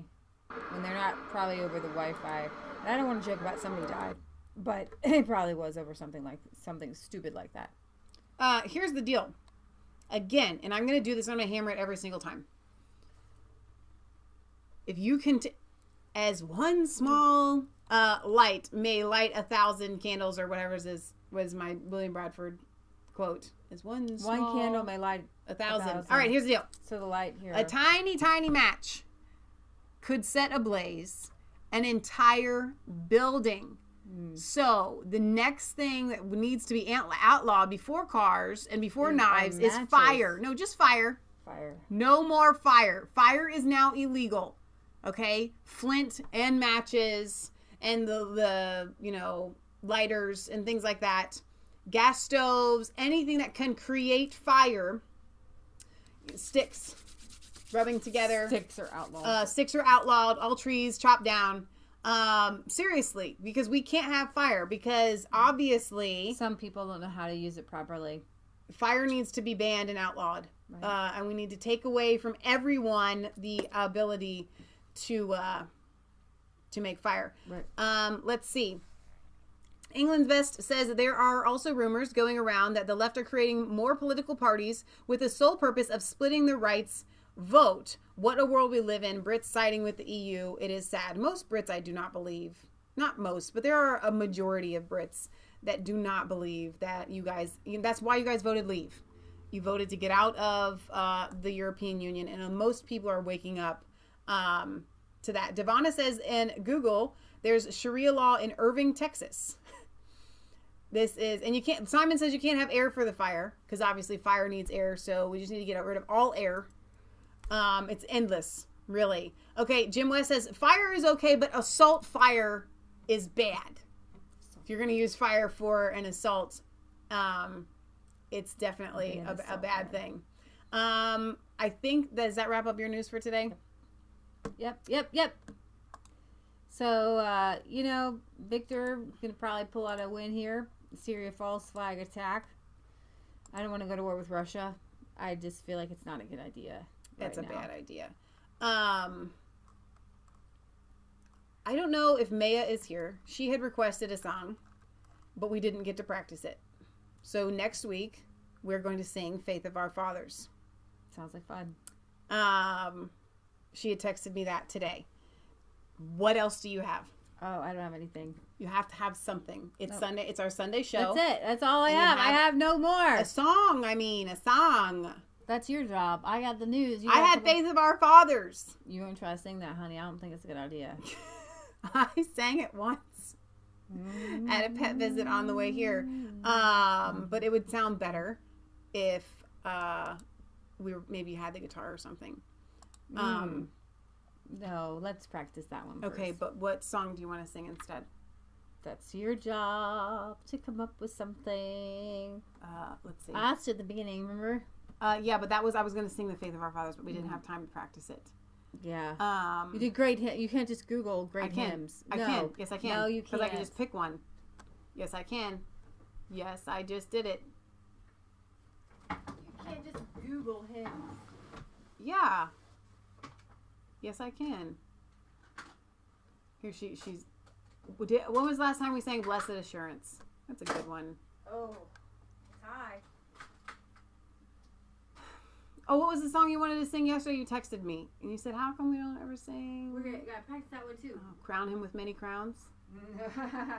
Hymns are not What a friend we have in Jesus. No, you know what? Hymns are probably not our thing. Okay, you want to sing one of your songs? Hymns. What do you got? I don't know. But they like the hymns. How great thou art. That's Michelle, a good one. That's hard to sing. You got to practice some of these, sweetheart. You got to I don't need to practice anything. We didn't grow up singing hymns, so you need to. Why don't you come up with some that we? Because I don't have anything but hymns. Hymns are the ones that I remember. You want to just make up a song? No. Your book's like just down there.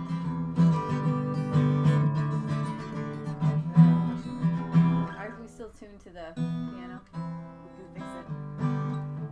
So, for those of you that are new here with us and are joining us because of our coverage on, that's really cockeyed. Oh well, it's the best I can do. If you're here with us because of our coverage that we did on the YouTube shooter, you may not know that, especially on Sundays, we try to do a song. To me, this is like church. We come to you guys, Resistance Chicks family, church. What do you need, a phone? My phone? I don't know if I have a tuner on my new phone yet. I might. I think I do. Here, bring it here. I downloaded a tuner. Hey. I don't know where my phone went. On Sundays, we like to do a song because it's Turn like it you guys are like around. church, Turn and around. we need to bring hope. Yeah. Hope. Here it is. It's called Guitar Tuna, like the fish. Like the fish. So we played a song for Easter, and we tuned the guitar to the piano. Yes, we tuned it to the piano, which is not. The piano's not tuned either. It was unfortunate. Did you like this one? It dings when you're done. I downloaded it like a month ago. Oh, that's rude.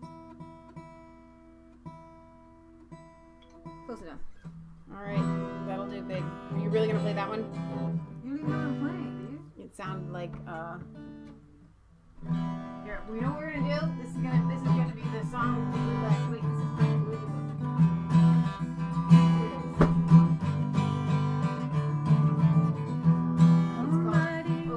Awesome. I think I was gonna play that one.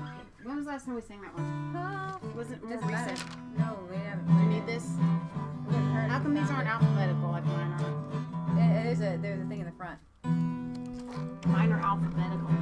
There's a thing in the front. I know. Page 8. These are all our own songs, by the way.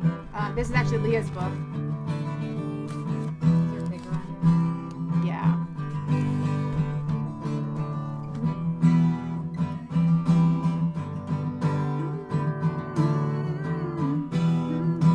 Thank you.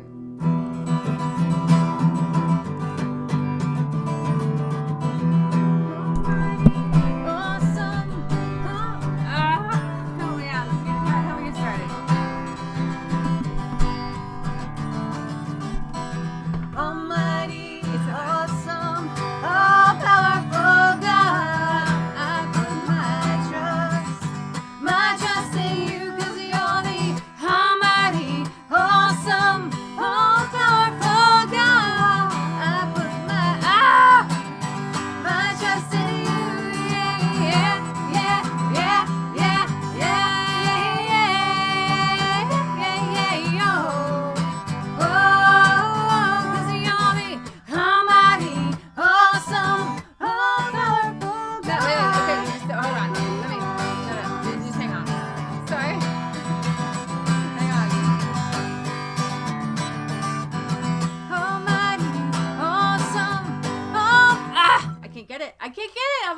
This is one of my songs I always sing. It's just one of those things. I can't get it today. Praise song. Praise. Okay. Well, I don't have a lot. That's the whole thing. And in this book, this is like me working through stuff. When's the last time you played this one? That's a good one. I like that song. Cable 2. You can try that one. Sorry. We don't play. We want to bring music to you guys on Sundays, but we don't play during the week. We don't. Liberty Bell says this is the kiddo's favorite part and mine. Reminds us of the awful news. Who really is in control? God is good. I thought you were going to say this is my favorite part because Leah and Michelle just wing it. We used to sing for hours and hours and hours and hours. It's like riding a horse and then you fall off of it like several times. I can't see it from that angle. It's like a bat. Like you know what we're gonna do? You know what we're gonna do? Hang on. Hold the phone. Oh, this is an.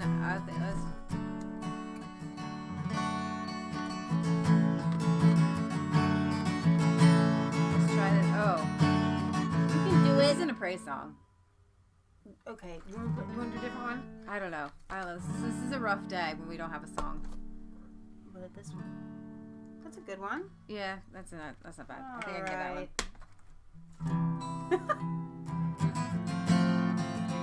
Oh yeah, I was supposed to do the pigs. Okay, so after we sing, I'll give you guys an update on the pigs.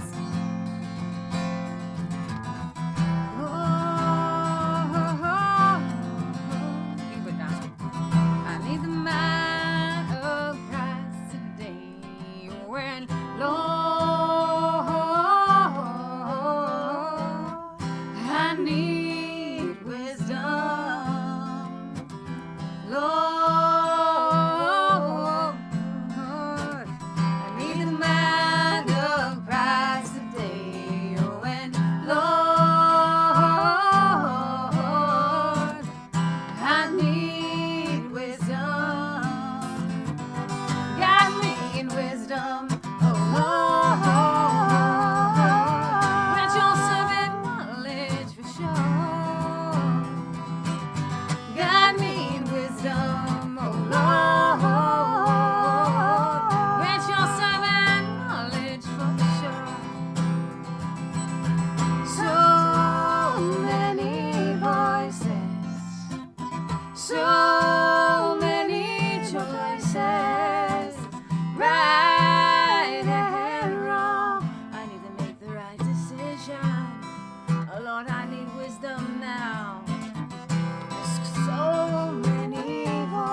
like this one. I haven't played this one in like forever. You don't need a capo.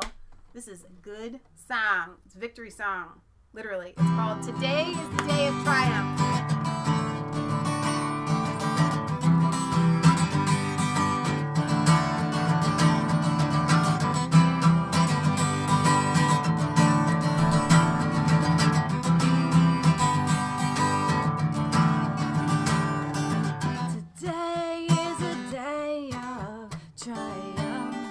Today is a day of victory.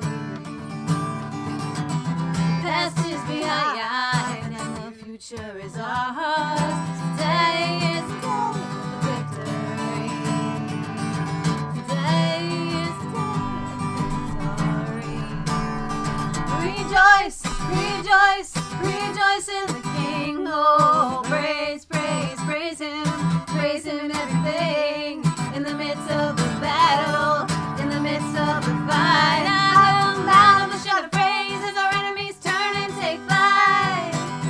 God will break the strong arm of our adversary. Jehovah will crush the mighty head of the serpent. Utter destruction to all those who are wicked. For God will cause His face to shine upon the righteous. Whoa, God will cause His face to shine upon the righteous. Hold back, no longer marching, marching, and take the spoil. The enemy is fallen, Babylon is fallen. Types and treasures of the wicked that have been stored up for the righteous.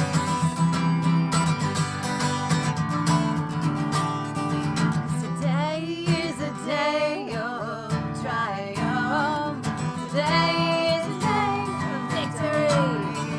Oh, the past is behind and the future is ours. Today is a day of victory. Rejoice, rejoice, rejoice in the King. Oh, praise, praise, praise Him. I'll praise Him in everything.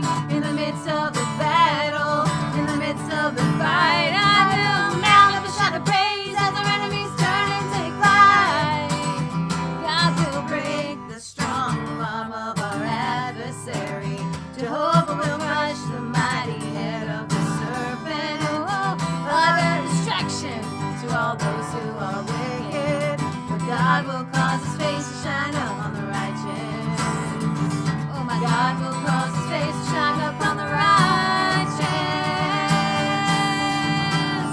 Hold back, hold back, hold back, no longer marching, marching, and take the spoil. The enemy is fallen, Babylon is fallen. Lies and treasures of the wicked that have been stored up for the righteous. Rejoice, rejoice, rejoice in the King. Oh, praise, praise, praise Him. I'll praise Him in everything. In the midst of the battle, in the midst of the fight, I will mount with shout of praise as our enemies turn and take flight. All right. Hot dog. All right. Hot dog. You can put your guitar away. She said put it away. She said put it every away. Week we tell you we're going to try to be more prepared with the songs. Every week there is the intention. Don't you mean? Yeah, you said put it away. I'm just looking. Just seeing if. Well, I'm going to turn the camera back. Oh, she's turning it. Well, actually, I don't have to, but I want to. It's going to be weird. Hang on. You know what? Wait. I can do this. Let's see what we have up here. There's a desire for an update on the piglets. Oh, do you have a camera? And so I have video and I have some pictures that I want to show to you guys. Yeah, go ahead. But before I do, we went live last night from the pig pen. So you guys can go and watch that. It was really fun. It was kind of dark. We had the heat lamp on, so it's red. But I tell the story there of how yesterday was really scary because the mom, she was a first-time mom. Her name is Gracie, and she did not want to be a mom. She didn't know how to be a mom. She didn't know she wanted to be a mom yet. She didn't know. But now the good news, the punchline is she's in full mommy mode. Mommy mode.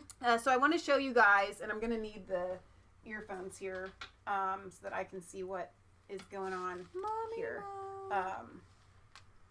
But I do have some video and some pictures that I want to show you guys. So yesterday, literally, I spent 12 hours almost straight out in the pig pen, just watching, making sure the piglets don't wander off. It was freezing cold. The mom, getting her to nurse for the first time. The piglets had to have been born sometime before 5:30 a.m. yesterday. I could tell by how clean they were. She had abandoned them. They did not nurse from at least the time they were born. They probably nursed when they came out. They'll do that. They'll find the mom's teeth. I think they did. So they probably got one nursing in and then didn't nurse from that point until I got them to nurse at 11:30. So that's scary stuff. They need to eat at least every 3 hours, but usually when they're first born, it's more than that. So let me switch, that's not the right mouse here, over to my Facebook page here. And I have a video here I want to play for you guys. So I was laying with her because she's just so fed up with these things chasing her around. She wouldn't lay down for anything, so I laid down next to her. And then she finally laid back enough for them to nurse and has rolled onto my legs. Those are my legs right there. And so yeah, this is my life right now. This is going to be our life for a couple of days until she decides that she really wants to be maternal, because she doesn't. She does not want to be maternal. So we go through this big process of them chasing her around the pen, trying to get her to lay down, and she's so tired. She doesn't want to be bothered. She doesn't want to be nursed. So, look at her. Look at it. She's so ridiculous. See, that grunting that you're hearing is this mommy drug-induced oxytocin coma. Hey, no, thank you. This is our video. All right, so there's that one. This is how we found Mr. Kansas. Now, I don't know if you guys can see that. We literally saw him. Those are piglets. This was before she wanted. She was over here. She did not want to have anything to do with those piglets. So he laid down, and they came to him and snuggled. We had family that came over for a belated Easter yesterday. So Kansas and I spent all morning long trying to get the pen ready. We had to do dividers. We had to separate her from everything, just trying to keep an eye on them. It was a bunch of work. Leah did the Easter celebration and all the food. And so we wanted to, and it was freezing. We went from like 60 degrees to snow. Snowed yesterday. Last night was a low of 23. And if she hadn't decided to go into mommy mode, it would have been scary stuff. Yeah. Let's see. This is one of the first shots that I got where she was nursing for the very first time, and I'm like crying hallelujah. And this was her first nursing that I was able to get her to do right here. And this was their first meal, essentially. I mean, they were starving, but they figured it out like that. And I was just so happy. Very, very, very excited about that. Oh, yeah. So she wouldn't nurse unless I was singing to her. So that's how I got her to nurse, was singing the song. But now she's doing great. She's doing fantastic. We're going to go out and check on her in a minute. Yes. All right, so that's that. You have another. Leah says she has another song. So that is the Piggy update. They're doing wonderful. So yeah, we do have to sign off here shortly because we have a lot to do.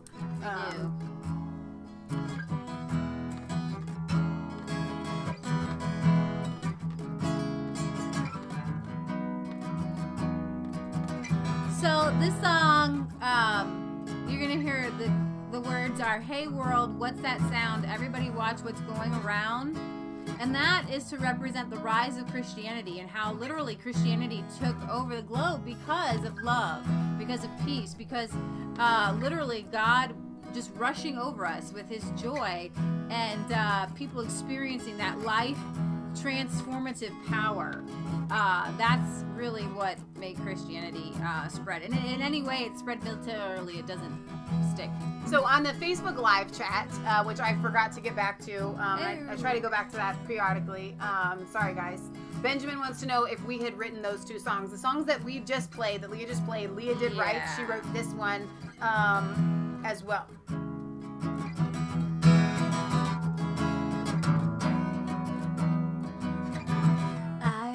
To be free as a bird, flying through the air, without a care in this world. I I don't wanna take a thought about what to eat or drink, what I'm gonna wear or where I'm gonna sleep. 'Cause I just wanna be with you, oh Lord, oh Lord. And I just wanna be with you, oh Lord. Oh, I want to be free as a bird, flying through the air, not a care in this world. I don't want to take a thought about what to eat or drink, what I'm gonna wear or where I'm gonna sleep. 'Cause I just wanna be with you, oh Lord, oh Lord. And I just wanna be with you, oh Lord. Oh, woo!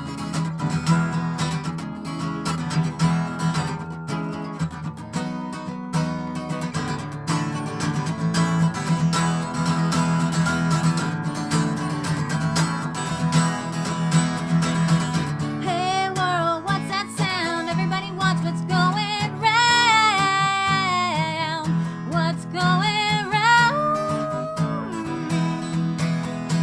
Wanna be with you, sit with you, talk with you, live in you. Wanna live in you. Peace is washing over us, holiness, honesty, righteousness. Sinners and saints being set free to walk with you eternally. God is great, oh God is good. God is great, oh God is good. I feel you all surrounding me. Open my eyes so I can see. I trust in you with all my heart. I know that you finish what you start. Oh God, what you start.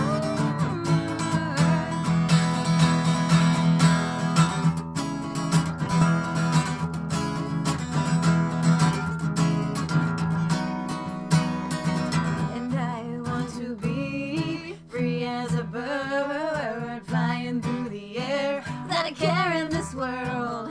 I don't want to take a thought about what to eat or drink, what I'm gonna wear or where I'm gonna sleep. 'Cause I just wanna be with you, oh Lord. And I just wanna be with you, oh Lord. Oh,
without a care in this world. I don't want to take a thought about what to eat or drink, what I'm gonna wear or where I'm gonna slay it. 'Cause I just wanna be with you, oh Lord. And I just wanna be with you, oh Lord. Oh. So have you ever heard that scripture in the Bible where it says, take no thought for your life, what you should eat or what you shall drink, nor your body what you should put on. For all these things, the Gentiles, they look after that stuff. But our job is just to put our trust in Him. And the lilies of the field are arrayed in splendor, and God takes care of even a sparrow, cares about a sparrow, even falls to the ground. How much more does He care about you? So when you're going about your hustle and bustle in your life today, just take a minute and breathe. God created these birds, right? Yeah. And they're not in fear. They're not anxious. They have homes. They have food, and God takes care of them. Which is another verse that goes along with this. Be anxious for nothing, but in everything with prayer and supplication. It says also that the lilies of the field are not clothed in splendor like Solomon. Right. So He wants to take care of you. And how much more will God take care of I'm not saying for you not to, work and make things happen. But I'm saying as you go about your day, let your spirit be free, because Jesus said, my yoke is easy and my burden is light. Doesn't mean that life itself is not some hard work that we have to put into things, but that mental anguish that we have when we're pushing against something that's so hard. Right. Jesus wants to take care of that. So I'm going to say this one more time. I just want you to kind of get into His presence and just be free for a moment and allow Him to lead and guide you through all those rough times. He does say this. In this world, you will have tribulation, but be of good cheer, I've overcome the world. So you're going to have hard times, but recognize that in every weird situation that you get in, He will make you an overcomer of that situation. Right. You can have the victory and with everything that comes your way. Things are going to come your way. He promises that. But He's going to give you the victory to overcome those things. Amen. We are more than conquerors through Jesus Christ, right? I want to be free as a bird flying through the air without a care in this world. And I don't want to take a thought about what to eat or drink, what I'm gonna wear or where I'm gonna slay it. 'Cause I just wanna be with you, oh Lord, oh Lord. And I just wanna be with you, oh Lord.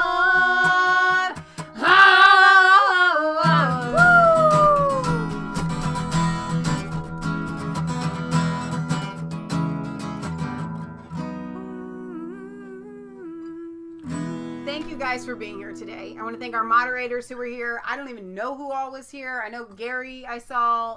Sydney is sitting Sean right was here. At my feet. She's sitting on Kelly, my I think, was here. right now. Let's see. Sydney May have been, I know Worth the Look was here as well. So anyway, thank you guys for being here. We appreciate you. You are valued here at Resistance Chicks. And everyone that watched today, please leave your comments in the comment section after the video processes. Remember, we have a P.O. box. If you want to write us letters, we will read them on air. 107 Milford, Ohio 45150. I hope you guys have a wonderful and blessed rest of the day. We didn't have a chance to have Nick on late Friday night after our Friday night show. We'll try again. But I'm hoping to get him on this week sometime. Yep. So, remember, it's not just a conspiracy theory if it's the truth. So like this video, comment on this video, subscribe to Mass Faith 3 and Resistance Chicks. Find us on Facebook, Resistance Chicks. Follow us on Twitter at Resistance Chicks without the K. I think Resistance Chicks with the K will find you. It will. There. It will find you. So we will see you guys. We will find you. You will find us. We will find you. We will find you. We know who you are. Just kidding. We'll see you Friday nights at 6 p.m. Eastern Standard Time and every Sunday at 1 p.m. Eastern Standard Time for our European and UK news and anything in between. If the pigs have more piglets and we can catch a live birth, we will go live with that for you guys. So, all right. Hasta luego. Hasta mañana. Hasta la vista. Bye, y'all. Later.